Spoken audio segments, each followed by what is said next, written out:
నేడు ధ్యాన నిమిత్తమై ఏర్పాటు చేయబడిన బైబిల్ పట్టణము ఫిలోమోనుకు రాసిన పత్రిక మొదటి అధ్యాయం 8-16 వరకు చదువుకున్నాం.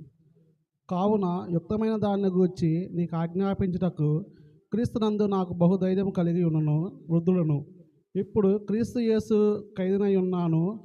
పౌలును నేను ప్రేమను బట్టి వేడుకొనుటకు మరి మంచి అనుకొని నా బంధకంలో నేను కలిగిన నా కుమారుడగు ఒనేసిము కొసరేము నిన్ను వేడుకొనుచున్నాను. అతడు మునుపు నీకు నిష్ప్రయోజనముగా కానీ ఇప్పుడు నీకును నాకును ప్రయోజనకరమైన వాడాయను. నా ప్రాణం వంటి వాడైన అతనికి నీ యొద్దకు తిరిగి పంపుచున్నాను.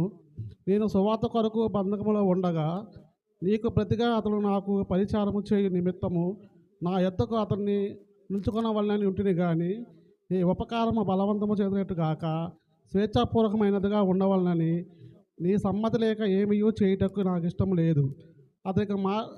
అతడి మీదట దాసుడుగా ఉండక దానికంటే ఎక్కువగా వాడుగాను ప్రియ సహోదరుడుగాను విశేషముగాను నాకును శరీర విషయమునకు ప్రభు విషయమును బడి విశేషముగాను నీకును ప్రియ సహోదరుడు నీ యొద్ద ఎల్లప్పుడూ ఉండుటకు నా కాబోలు అతను కొద్ది కాలము నిన్ను ఎడబాసి ఉన్నాను. కాబట్టి నీవు నీతో పాలివానిగా ఎంచిన ఎడల నన్ను చేర్చుకున్నట్లు అతను చేర్చుకొనుము.